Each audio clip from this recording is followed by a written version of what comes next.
नमस्कार दोस्तों, स्वागत है एक बार फिर से आपका सक्सेस क्लासेस में। जैसा कि आपको पता है कि हम लोग जो कि विजन की मैगजीन कवर कर रहे थे अपने नए इनिशिएटिव में, तभी तक हमने जो देखो अप्रैल मंथ का सारा मैगजीन में जो भी चीज़ें टॉपिक थे सब कुछ हमने कवर कर लिया है। ये हमारा जो नया मैगजीन अभी कौन सा है, मई महीने का, राइट। तो मई मंथ का हम लोग जो कि यहाँ पे मैगजीन काफ़ी डिटेल से देखने वाले हैं। तो इसमें देखो पहला टॉपिक आपका क्या है, वही जैसे उसमें था पॉलिटी एंड गवर्नेंस से शुरुआत हो रही है। इसमें देखो 3 टॉपिक दिए गए, ट्रिब्यूनल्स, एमपीलेट्स और आइलैंड डेवलपमेंट स्ट्रेटजी के बारे में। तो ये तीनों टॉपिक आपका इंपॉर्टेंट है मेंस के पर्सपेक्टिव से, और ट्रिब्यूनल वाला और एमपीलेट वाला कहीं ना कहीं टॉपिक आपका थोड़ा बहुत पीटी के हिसाब से भी इंपॉर्टेंट हो जाता है, राइट। तो चलो ये सब टॉपिक हम लोग देखेंगे। शुरू करते हैं। शुरू करने से पहले जो भी सारे मैम अभी तक चैनल को सब्सक्राइब नहीं किए वो फटाफट से चैनल को सब्सक्राइब कर लीजिए, चैनल के साथ जुड़िए ताकि आपको ऐसे ही वीडियो जो कि हर रोज़ मिलते रहे और आपकी स्टडी जो कि कंटिन्यू चलती रहे, अच्छी तरीके से चलती रहे।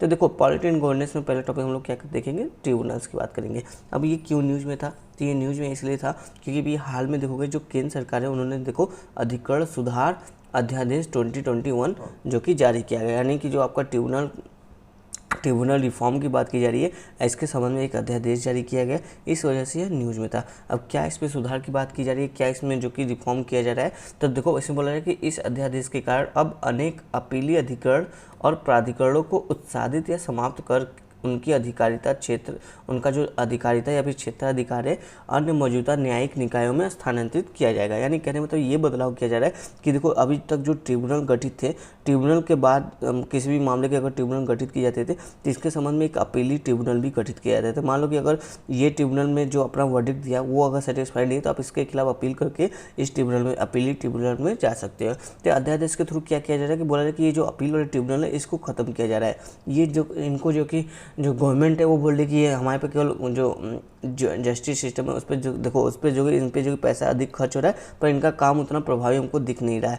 तो ये क्या बोले, अब इनका जो कि ट्रिब्यूनल वगैरह है इसको हम खत्म करेंगे, अपीली ट्रिब्यूनल को खत्म करेंगे। उसके जगह पर जो ट्रिब्यूनल से संबंधित जो भी वगैरह अपील वगैरह होगा वो जो यहाँ के नज़दीकी हाई कोर्ट होंगे या फिर सुप्रीम कोर्ट होगा, वहाँ पर जो कि इसके केसेस, अपील वाले केस देखे जाएंगे, ना कि एक अपीली ट्रिब्यूनल जो अलग से बनाएंगे उसमें। तो इसलिए जो अपीली ट्रिब्यूनल को खत्म करने का बात किया जा रहा है। साथ ही देखो इसमें क्या किया जा रहा है, और भी चेंजेस किया जा रहा है। जो आपका वित्त अधिनियम 2017 था उसमें भी संशोधन किया जा रहा है। क्यों, देखो इसके तहत क्या किया जा रहा है, जो आपका ट्रिब्यूनल को सेलेक्ट करने के लिए एक कमेटी गठित की जाती थी।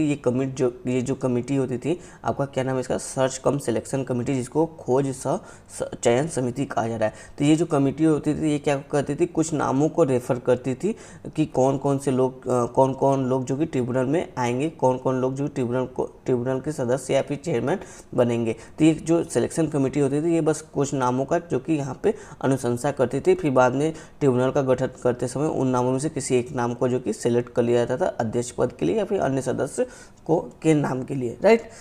तब क्या बोला जा रहा है कि इसके तहत क्या है, जो इसकी जो संरचना है और सदस्य हैं उनके कार्यकाल में भी परिवर्तन किया जा रहा है, राइट। तो ये भी परिवर्तन करने की बात की जा रही है। तभी देखो जो आपका सिलेक्शन कमेटी है, खोज सह चयन समिति यानी सर्च कम सिलेक्शन कमेटी, तो ये क्या काम करता था, यहाँ बताया जा रहा है वही बात कि अधिकरणों के अध्यक्ष और सदस्यों की नियुक्ति खोज सह चयन समिति की अनुशंसा पर की जाएगी, जिसकी अध्यक्षता कौन करता था, भारत के मुख्य न्यायाधीश या उसके द्वारा नामित कोई उच्चतम न्यायालय का न्यायाधीश, अन्य न्यायाधीश, राइट। यानी जो आपका खोज सह चयन समिति होती थी इसकी अध्यक्षता कौन करते थे, हमारे सुप्रीम कोर्ट के जो CJI होते थे वो करते थे, या फिर CJI द्वारा नामित कोई सुप्रीम कोर्ट का जज, ये जो कि इसकी अध्यक्षता करते हैं। और ये जिस नाम को रेफर करते हैं वही उन्हीं में से जो कि कोई एक जो कि आपका मतलब ये सिलेक्ट करते, खोजते भी और सिलेक्ट भी करते कि कौन जो कि आपका ट्रिब्यूनल का मेंबर बनेगा या फिर ट्रिब्यूनल का अध्यक्ष वगैरह बनेगा। तो ये काम इनका था। और इसमें भी कुछ चेंजेस करने की बात की जा रही थी इसकी संरचना में, राइट। अब देखो किस चीज़ की चेंजेस करने की बात की जा रही है, तो यहाँ बोला जाए कि जो कार्यकाल की अवधि उसमें चेंज करने की बात की जा रही है।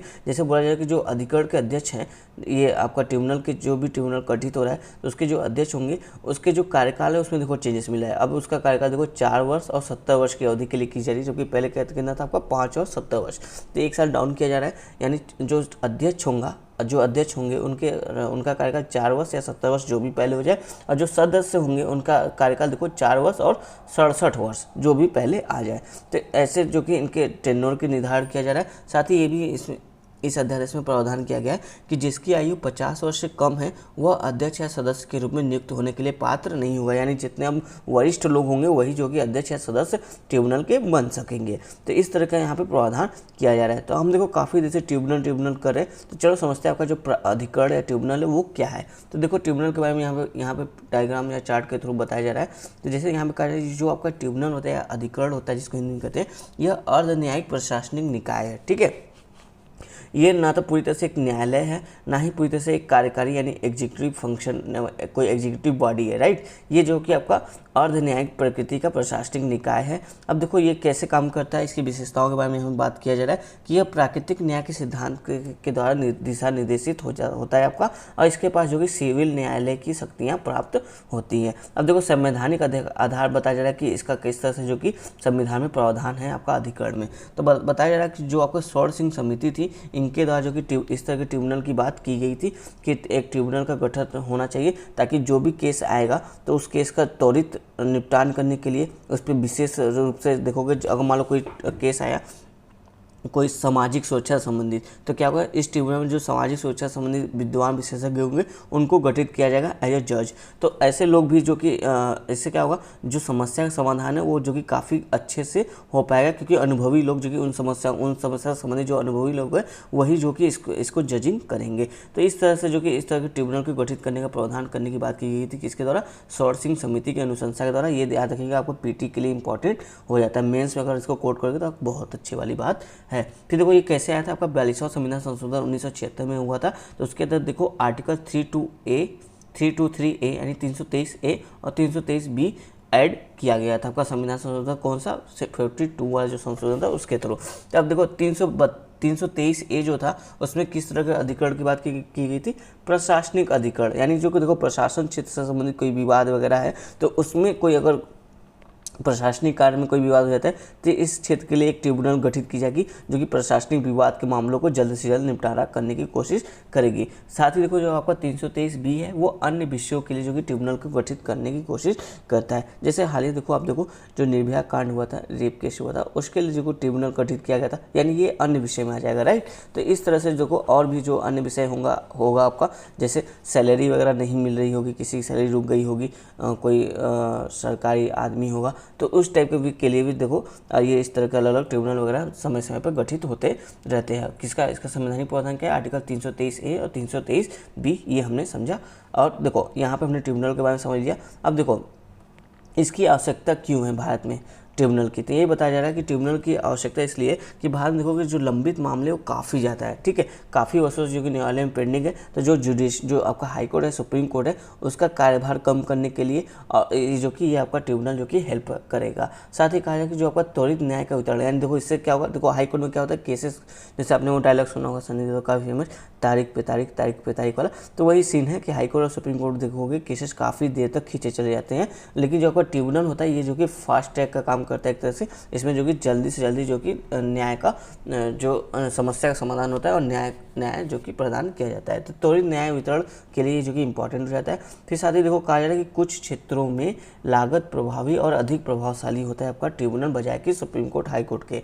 जैसे क्यों, क्योंकि देखो बताया जा रहा है कि कुछ क्षेत्रों जैसे तकनीकी मामले हो गए, पर्यावरण से संबंधित विवाद हो गए, सशस्त्र बल हो गए और कर और प्रशासनिक मुद्दे हो गए, तो इनकी प्रभावी सुनवाई के संबंध में न्यायालय की तुलना में अधिकरण से प्राप्त समाधान अधिक वहनीय और उपयुक्त होते हैं। क्योंकि ये देखो जब मान लो पर्यावरण से संबंध में कोई ट्रिब्यूनल गठित किया गया, कोई मामला उठ रहा है, तो इस ट्रिब्यूनल में जो कि पर्यावरण के विशेषज्ञ जो होंगे वो भी बैठेंगे। तो वो जो देखो जो मामले की जो सुनवाई होती है, फिर समस्या जो समाधान होते हैं, काफ़ी अच्छा सोल्यूशन वो देते हैं। इसके लिए बोला जा रहा है कि जो आपका समाधान होता है वो वहनीय भी होता है और उपयुक्त भी होता है। लेकिन जो सुप्रीम कोर्ट में देखोगे वो देखो ऐसे विशेषज्ञ नहीं होते, वो देखो सिर्फ जज होते हैं जो उनको जो कि कॉन्स्टिट्यूशन के विशेषज्ञ वो होते हैं। तो इस तरह की बातें यहाँ पे की जा रही है। इसलिए जो कि हम बताया जाएगा 3 पॉइंट में कि देखो लंबित मामलों को कम करने के लिए, त्वरित न्याय के वितरण के लिए, और कुछ क्षेत्रों में देखो लागत प्रभावी भी होते हैं और अधिक प्रभावशाली होते हैं, इसलिए हमको जो कि आपका ट्रिब्यूनल की आवश्यकता है। अब देखो यहाँ पे जो पेंडेंसी केस यानी लंबित मामले उसकी बात काफ़ी अच्छे से दिखाया जा रहा है आपको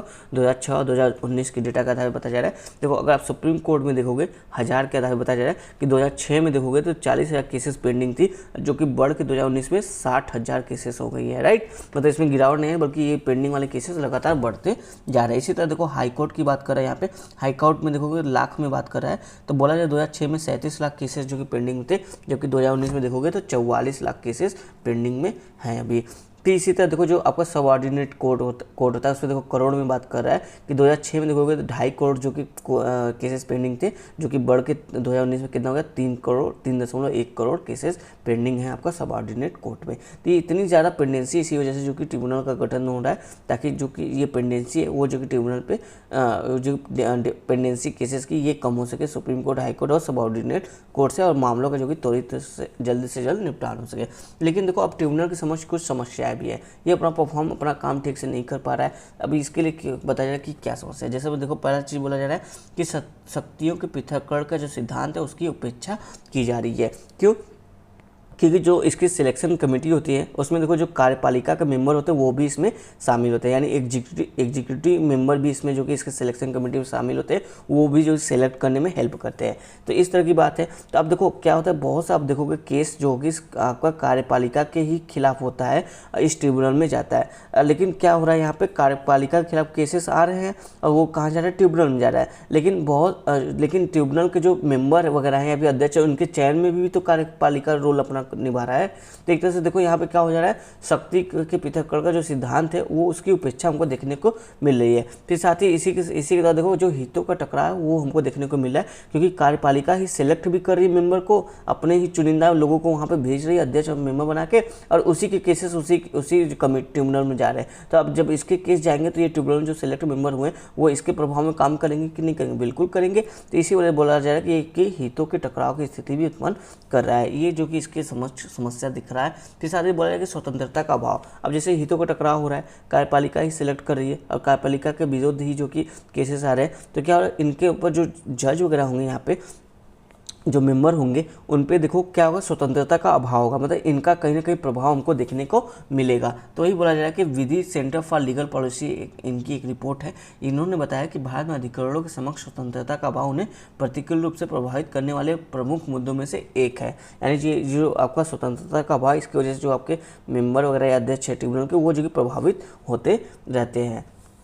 फिर देखो साथ ही बोला जाए कि और क्या समस्या है इसके ट्रिब्यूनल के सामने, बोला जा रहा है आपका यहाँ पे जो कार्य बल है उसकी कमी, यानी कि जो लोग हैं ट्रिब्यूनल में उनकी संख्या में कमी है, काफ़ी ज़्यादा जो कि रिक्त पद पड़े हुए हैं। जैसे बताया जाए जो आपका केंद्रीय प्रशासनिक अधिकरण है, कैट, सेंट्रल एडमिनिस्ट्रेटिव ट्रिब्यूनल, इसमें देखो 64 में से 27 पद जो कि खाली पड़े हुए हैं। तो इस वजह से भी जो कि इसके समक्ष जो कि कह लो वो चुनौतियाँ आ रही है, और ये भी जो कि मामलों के जो भी केस वगैरह है उनका जो कि तेज़ी से निपटारा नहीं कर पाए, क्योंकि जो कि पद देखोगे वो रिक्त है। फिर साथ ही देखो इसमें एक और समस्या क्या है, लंबित मामलों की अधिकता, यानी यहाँ पे भी देखो काफ़ी केसेस जो कि पेंडेंसी में पड़ गए। क्यों? क्योंकि पद ही खाली है, बहुत से पद खाली, तो जो केसेस की सुनवाई वो जल्दी नहीं हो पा रही, क्योंकि लोग है ही नहीं, कम लोग हैं यहाँ पे, तो उसी वजह से बोला जा रहा है। और साथ ही देखो वित्त संबंधी मामलों के लिए जो मूल मंत्रालय है उस पर निर्भरता ज़्यादा हो जाती है, इनके लिए फाइनेंस कम इनको मिलता रहता है, और फाइनेंस के लिए मिनिस्ट्री पर डिपेंडेंसी होती है। इस कारण देखो जो बहुत से मामले होते हैं वो लंबित होते रहते हैं। तो ये कुछ समस्याएं बताई जाए, कौन कौन सी समस्या था एक बार फटाफट से हम लोग देख लेते हैं। जैसे यहाँ पे देखो बोला जा रहा है कि ये यहाँ से कि शक्तियों के पृथक्करण के सिद्धांत की उपेक्षा की जा रही है, स्वतंत्रता का अभाव है, कार्यबल की कमी है, रिक्त की संख्या काफ़ी ज़्यादा है, और जो आपके लंबित मामले हैं उसकी भी अधिकता देखने को मिल रही है, राइट। तो ये सब बातें कीजिए। अब वे फॉरवर्ड ट्रिब्यूनल के लिए क्या हो सकता है, यहाँ पे बताया जा रहा है देखो कि सुझाव के तौर पे क्या हो रहा है, तो बोला जाए कि राष्ट्रीय अधिकरण आयोग का गठन करना चाहिए, इसकी स्थापना करना चाहिए नेशनल ट्रिब्यूनल कमीशन की। अब ये क्या करेगा, ये देखो जब आएगा एनटीसी का दायित्व ये होगा कि अधिकरणों के कार्यों की निगरानी करे और नियुक्ति प्रणाली में समरूपता सुनिश्चित करे। मतलब कि ऐसा ना हो कि जो आपके एग्जीक्यूटिव है यानी कार्यपालिका है उसी के मेंबर जो कि सेलेक्ट करे और उन्हीं के केस जो कि उन्हीं ट्रिब्यूनल के पास जाए। तो ये सब चीज़ को जो कि देखता रहेगा कि इस तरह की चीज़ें ना हो, ताकि हितों का जो टकराव है या शक्ति पृथक्करण का जो सिद्धांत है वो जो कि ना देखने, मतलब जो हितों का टकराव वो देखने को ना मिले और शक्ति का पृथक्करण सिद्धांत सही से चलता रहे। तो ये सब इसलिए बोला जाए कि आपको नेशनल ट्रिब्यूनल कमीशन की स्थापना हमको करना चाहिए। अब देखो जो आपका ये विधि और न्याय मंत्रालय है उन्होंने भी जो कि इसको स्थापित करने के लिए जो कि अनुशंसा की थी। फिर साथ ही देखो यहाँ पे कहा जा रहा है कि एनटीसी का विचार सर्वप्रथम देखोगे जो आपका एल चंद्र कुमार बनाम भारत संघवाद 1997 का एक केस आया था, उसमें जो कि उच्चतम न्यायालय ने भी प्रतिपादित किया था कि आपका एनटीसी की स्थापना होना चाहिए, यानी नेशनल ट्रिब्यूनल कमीशन की स्थापना करनी चाहिए। फिर देखो कहा जाए कि समयबद्ध शिकायत निवारण तंत्र, यानी कि हमें समय के अंतर्गत ही जितना त्वरित न्याय प्रदान करने के लिए कम से कम समय में जो कि कोशिश करना चाहिए कि न्याय प्रदान किया जाए, इस तरह की व्यवस्था करना चाहिए। साथ ही बोला जा रहा है कि अधिकरण की पीठ, यानी कि बोला जा रहा है यहाँ पे देखो अधिकरण की पीठ में क्या बोला जाए कि देश के विभिन्न हिस्सों में अधिकरणों की पीठें स्थापित की जानी चाहिए, मतलब जहाँ जहाँ हो सके संभावना हो जाए, जहाँ जहाँ हाई कोर्ट है, सबऑर्डिनेट कोर्ट है, वहाँ पे जो कि इस तरह की ट्रिब्यूनल की पीठ जो कि स्थापित करना चाहिए, ताकि देखो विभिन्न क्षेत्रों में रहने वाले सभी लोगों तक न्याय की पहुँच सुनिश्चित हो सके। तो अब जब देखो ट्रिब्यूनल का अल्टीमेट गोल क्या है कि सभी तक न्याय की पहुँच हो, तो जब यही नहीं होगा तो कैसे काम चलेगा। तो इसीलिए बोला जाएगा कि अधिक विभिन्न क्षेत्रों में इनके अधिकरण की जो पीठ है वो जो कि स्थापित करनी चाहिए। फिर साथ ही बोला जाएगा कि सदस्यों का चयन,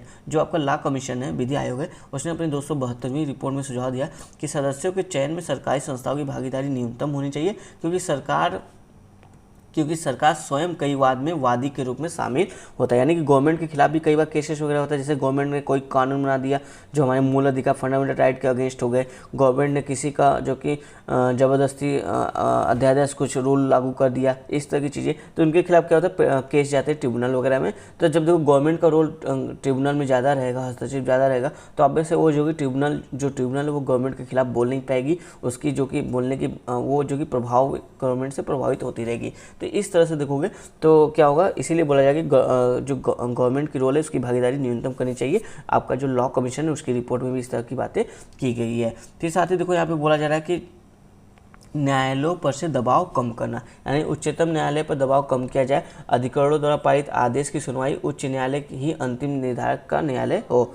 यानी कहने का मतलब है आपका यहाँ पे देखो कहा जाए जो आपका यहाँ पे ट्रिब्यूनल कोई अगर निर्णय वगैरह दे रहा है, ठीक है, तो उसका जो कि अपील जो कि सुप्रीम कोर्ट पे ना जाए, यानी सुप्रीम कोर्ट को छोड़ दे, जो आपके मूल अधिकार से संबंधित चीज़ें, संविधान संबंधित चीज़ें, बस उसी केस को डिस्कस करे। ये सारे केसेस जो कि अपील के लिए हाई कोर्ट तक ही जाए, ताकि सुप्रीम कोर्ट पर ज़्यादा बर्डन ना पड़े, इस तरह की बातें की जाए। फिर साथ ही बोला जाए कि योग्य कार्यबल भी यहाँ पे हमको लाना चाहिए, यानी कि जो व्यक्ति हो वो योग्य हो, इस तरह से हमको नियुक्ति करनी चाहिए। देखो बोला जाए जिनके पास न्यायिक प्रशिक्षण हो, सिद्ध क्षमता हो और कर्तव्यनिष्ठा सहित पर्याप्त अनुभव हो। साथ ही तकनीकी सदस्यों की नियुक्ति तभी की जानी चाहिए जब तकनीकी या विशेष पहलू पर किसी विशेषज्ञ की सेवा या सलाह की आवश्यकता हो। तो इसलिए योग्य कार्यबल की ट्रिब्यूनल में हमको गठित करनी चाहिए। तो ये आपका ट्रिब्यूनल वाला टॉपिक यहीं पे खत्म होता है। अगला टॉपिक हमारा क्या है, एमपी लैड्स। तो देखो ये आपका जो एमपी लैड वाला टॉपिक है ये क्यों न्यूज़ में था, तो जैसे बताया जाए कि जो कोविड-19 का समय अभी चल रहा है ये आया था, तब पहला वाला जो फेज आया था उस टाइम क्या किया गया था, जो एमपी लैड स्कीम था इसको जो कि 2 वर्षों के लिए निलंबित कर दिया गया है, ताकि इसका जो पैसा जो इसमें दिया जाता है एमपी लैड को, वो पैसा जो कि कोविड-19 के समय जो कि हम यूज कर सके, इसके लिए जो कि 2 साल के लिए इसको निलंबित किया गया था। तो आप देखो अब यहाँ पे समझते हैं एमपी लैड योजना के बारे में कि एमपी लैड योजना क्या है। हिंदी समझ लो क्या है, आपको हिंदी समझ में आ जाएगा। संसद सदस्य स्थानीय क्षेत्र विकास, यानी जो संसद के सदस्य होते हैं उनको अपने स्थानीय क्षेत्र यानी जहाँ से वो निर्वाचित होकर आते हैं उन क्षेत्रों के कुछ विकास, मतलब जो आवश्यकता जरूरत की चीज़ें हैं उनको पूरा करने के लिए जो कि इनको कुछ पैसे 5 करोड़ रुपए हर साल दिए जाते हैं। तो इस तरह की स्कीम के थ्रू जो कि ये आपका प्रावधान चलाया जा रहा था एमपी लैड स्कीम के थ्रू, राइट। एमपी लैड क्या है ये आपको समझ में आ गया। अब देखो कुछ पीटी की बातें यहाँ पे प्रीलिम्स के हिसाब से इंपॉर्टेंट हो जाता है, फिर इसके बाद जो बातें आएंगी यहाँ से देखो मेंस के हिसाब से आएगी। तो पीटी के हिसाब से समझ लेते हैं कि एमपी लैड क्या है, यहाँ से आपको और क्लियरिटी हो जाएगी कि एमपी लैड स्कीम क्या है। तो देखो इसका उद्देश्य क्या है, पहले यहाँ पे उद्देश्य ही हम समझते हैं तब जाके जो कि और क्लियरिटी आएगी। जो एमपी लैड स्कीम है इसका उद्देश्य क्या बताया जा रहा है, यह योजना संसद सदस्यों को उनके निर्वाचन क्षेत्रों में स्थानीय आवश्यकताओं जैसे पेयजल, प्राथमिक शिक्षा, सार्वजनिक स्वास्थ्य, स्वच्छता, सड़क इत्यादि के सृजन पर जोर देते हुए विकासात्मक प्रकृति के कार्यों की सिफारिश करने हेतु सक्षम बनाती है। यानी जो जहाँ से कोई अगर एमपी जो कि चुन के आया हुआ है या फिर कोई एमपी मान लो नॉमिनेटेड भी है, तो जो एमपी चुन के आया अपने क्षेत्र में जो कि ये विकास का जो अति आवश्यक चीज़ें, आधारभूत आवश्यक चीज़ें हैं, वो ऐसे विकास कार्य, छोटे मोटे विकास कार्य को कर सके, इसके लिए जो कि उसको 5 करोड़ रुपए दिए जाते हैं। ये हमने इसका उद्देश्य समझ लिया। अब देखो यहाँ पे बोला जा रहा है जो आपका एमपी लैड स्कीम में पीटी के लिए देखो यहाँ से पॉइंट आता है, यह पूर्णतः जो कि भारत सरकार द्वारा वहन किया जाता है। इसमें जो भी पैसा होता है कौन वहन करता है, राज्य सरकार नहीं करती, पूर्णतः जो केंद्र सरकार है, भारत सरकार है, वो वहन करती है। अब एमपी लैड के तहत प्रतिवर्ष कितने रुपए दिए जाते हैं? 5 करोड़ रुपए। ये याद रखना, हर साल दिए जाते हैं, 5 साल में 5 करोड़ नहीं दिए जाते, प्रतिवर्ष 5 करोड़ रुपए दिए जाते हैं। तो ये आपको पॉइंट इंपॉर्टेंट है। अब देखो किसको मिलेगा और कहाँ कार्य करने के लिए मिलेगा। तो बोला जाए जो लोकसभा के सदस्य हैं, निर्वाचित सदस्य, वो उनको पैसा मिलेगा 5 करोड़ रुपए MP को, जो कि अपने निर्वाचन क्षेत्र के भीतर जो कि काम कर सकते हैं। फिर राज्यसभा के जो निर्वाचित सदस्य हैं वो अपने जिस राज्य से संबंधित हैं तो उस राज्य के भीतर जो कि इस तरह की जो कि काम कर सकते हैं। और लोकसभा और राज्यसभा दोनों में जो नॉमिनेटेड मेंबर होते हैं, नामनिर्देशित सदस्य, वो देश में कहीं भी जो कि इस तरह के विकास कार्य कर सकते हैं जहां उनको जो आवश्यकता समझ में आती है, राइट। तो ये हमने थोड़ा सा समझा कि कौन कहाँ पे जो कि इस तरह के विकास कार्य इस पैसों का यूज कर सकता है। अब देखो यहाँ पे कहा जा रहा है कोई निर्वाचित सदस्य अपने निर्वाचन क्षेत्र के अथवा राज्य क्षेत्र या राज्य संघ राज्य क्षेत्र के बाहर या दोनों के लिए जो कि MP लेड निधि का अंशदान कर सकता है। यानी कोई निर्वाचित कोई MP है, इलेक्टेड जो MP होते हैं, इलेक्टेड, राइट, जो अगर इलेक्टेड MP है उसको लग रहा है कि अपने स्टेट में उतना काम नहीं है, सब कुछ ओके है, सब कुछ अच्छा विकास चल रहा है, लेकिन मेरे बगल में ही एक स्टेट मतलब निर्वाचक एरिया है या फिर अन्य राज्य का निर्वाचक क्षेत्र है जहाँ पे अभी विकास की काफ़ी ज़रूरत है, तो वो जो कि अपने MP लेड फंड से जो कि यहाँ पे कुछ विकास काम कर सकता है। कितना? अधिकतम एक साल में 25 लाख रुपए तक का विकास कार्य कर सकता है, अन्य राज्यों में भी या फिर अन्य निर्वाचक क्षेत्रों में भी। तो इस तरह की भी सुविधा की गई है। साथ ही बोला जाए कि MP लेड जो निधि होगा उससे देखो अनुसूचित जाति के लिए कम से कम 15% खर्च करना होगा और अनुसूचित जो जनजाति है उनके निवास क्षेत्रों में कम से कम 7.5% जो कि खर्च करना होगा, जो भी वहाँ की परियोजनाएं वगैरह वहाँ की होंगी उसको लागू करने के लिए या फिर नई स्कीम चलाने के लिए या फिर विकास कार्य करने के लिए, ऐसे समझो आप। फिर साथ ही देखो ये MP लेड स्कीम का जो फंड होता है, पैसा होता है, उसका और कहाँ यूज होता है, तो देखो कोई प्राकृतिक आपदा आ गई या विपत्ति आ गई तो उसके दौरान भी इसका पैसा यूज किया जा सकता है। जैसे बोला जाए कि गंभीर प्राकृतिक की आपदा की स्थिति में अधिकतम देखोगे 1 करोड़ रुपए तक की अनुशंसा एक साल में की जा सकती है, जहाँ जिस जिले में प्रभावित कोई आपदा प्रभावित जिला है वहाँ पे। तो इस तरह से भी जो कि आपदा राहत में भी इस फंड का प्रयोग किया जा सकता है। अब देखो इसको कार्यान्वयन प्राधिकारी कौन है? जो मॉस्पी मिनिस्ट्री है, ministry of static and programme implementation, यानी सांख्यिकी और कार्यक्रम कार्यान्वयन मंत्रालय जो है वो जो कि इसका नोडल एजेंसी है, यानी कि कार्यान्वयन प्राधिकारी है। अब देखो MP लेड स्कीम होता है, इसके कार्यान्वयन के लिए जिम्मेदार कौन होता है? जो जिला कलेक्टर होता है, उसके अकाउंट में जो कि ये 5 करोड़ रुपए आते हैं। फिर जैसे जैसे विकास कार्य करना होता है MP जो कि उनसे वो पैसे लेकर जो कि विकास कार्य करता रहता है। तो ये आप ध्यान रखिए। देखो आपका PT में एक पॉइंट आया था कि ये जो फंड होता है ये डायरेक्ट जो कि MP के खाते में होता है। जी नहीं, MP के खाते में नहीं आता है, जो कि जिला कलेक्टर जो होता है उसके खाते में आता है। ये भी शायद लास्ट ईयर का ही जो MP लेड पे क्वेश्चन आया था वहाँ पे ऐसा कोई स्टेटमेंट दिया गया था। तो ये आप समझ लीजिए। साथ ही ये समझिए जो आपका MP लेड फंड है ये नॉन लैप्सेबल फंड है। कहने का मतलब ऐसा नहीं कि 5 साल तक अगर इस फंड का यूज नहीं हुआ तो ये फंड जो कि खत्म नहीं हुआ। ये फंड जो कि अगले 5 साल में के लिए जो फंड मिलेगा 5 करोड़ रुपये, उसी के साथ जो कि जो बचा हुआ फंड है वो जुड़ जाएगा, जो बचा हुआ पैसा वो उसके साथ जुड़ जाएगा और जहाँ भी विकास कार्य करना होगा जो नेक्स्ट MP होंगे वो वहाँ पे अपना काम करते रहेंगे। तो इसलिए ये जो कैसा फंड है आपका नॉन लैप्सेबल फंड है। ये कुछ जानकारियाँ थी जो हमने PT के हिसाब से समझा जाना और थोड़ा सा MP लेड को और अच्छे से जाना समझा कि कहाँ इसका किस तरह से यूज हम कर सकते हैं। अब देखो मेंस के हिसाब से क्वेश्चन पॉइंट यहाँ पे आते हैं आपके कि MP लेड जो योजनाएं हैं इससे संबंधित क्या क्या समस्याएं हमको देखने को मिल रही है। तो देखो पहला पॉइंट ही निकल के आ रहा है कि बोला जा रहा है कि जो आपका शक्ति के पृथक्करण सिद्धांत है यह इसके विरुद्ध है। देखो जो आपका राष्ट्रीय संविधान कार्यकरण समीक्षा आयोग या NCRWC, जिसको क्या बोलते हैं national commission to review the working of the constitution, ये जो आयोग है वो और साथ ही जो आपका द्वितीय प्रशासनिक सुधार आयोग है, दोनों ने जो कि इस योजना को समाप्त करने की अनुशंसा की है कि MP लेड स्कीम को हमको समाप्त कर देना चाहिए। क्यों? क्योंकि यह देखो कार्यपालिका एवं विधायिका के मध्य उत्तरदायित्वों का विभाजन के सिद्धांत के विरुद्ध है। यानी जो आपके MP हैं और जो आपके डिस्ट्रिक्ट कलेक्टर वगैरह हैं इनके बीच में जो कि उत्तरदायित्व का सिद्धांत जो कि नहीं ठीक से हो पा रहा है। क्या हो रहा है कि कई बार जो कि MP को देखो बहुत से हमारे नेता जो पढ़े लिखे नहीं है, उतने जागरूक नहीं होते, समस्याओं से कैसे निपटा जाए उतना उनके पास वो मतलब स्किल नहीं होता है। तो जो आपके पढ़े लिखे IAS वगैरह होते हैं वो जो कि इनको सजेस्ट करते हैं सर आप इस पैसे का ऐसे यूज करिए, ऐसे यूज करिए, तो ये बताते रहते हैं। तो मतलब कि जो MP को केवल नाम का होता है और जो आपका ये IAS अधिकारी होता है ये जो कि सब डिस्ट्रिक्ट कलेक्टर होते हैं ये सब कुछ जो कि काम करते रहते हैं MP का। तो इस तरह से बोला जाए जो शक्ति का पृथक्करण सिद्धांत है वो यहाँ पे प्रभावित होता है। और देखो साथ ही बोला जाए इसमें और क्या समस्या है, जो आवंटित निधि है यानी जो 5 करोड़ रुपए दिए जाते हैं एक साल में उसका जो कि पूर्ण उपयोग हम नहीं कर पा रहे हैं MP लेड का। जैसे यहाँ पे देखो फैक्ट के डेटा का बताया जा रहा है कि जो 16वीं लोकसभा थी, इसका जो प्रथम वर्ष था इस योजना में देखो 1757 करोड़ रुपए दिए गए, लेकिन इसका खर्च कितना हुआ, हमने केवल 16% ही व्यय किया। ऐसा लग रहा है जैसे सब जगह जो विकास कार्य हो चुका है, अब विकास कार्य करना नहीं है तो इसलिए ज़्यादा पैसे खर्च नहीं है, लेकिन रियलिटी कुछ और है। ये लोग जो कि इस स्कीम के प्रति जो एमपी हैं वो काफ़ी उदासीन है, वो उसका केवल नाम का पैसे ही खर्च कर रहे हैं। तो इसीलिए देखो 543 जो लोकसभा निर्वाचक क्षेत्र थे उसमें से केवल 278 क्षेत्रों में, निर्वाचक क्षेत्रों में ही इसका प्रयोग हो पाया। बाकी जो आपके शेष 200 से 250 से ऊपर जो क्षेत्र रह गए वहाँ पर जो कि इस स्कीम का या इस फंड का यूज ही नहीं किया गया। तो इस तरह से इसमें जो कि समस्या की बातें की जाए, यानी फंड का जो कि पूर्ण रूप से उपयोग नहीं किया जा रहा है। केवल 16%, देखो कितनी आश्चर्य की बात है, राइट।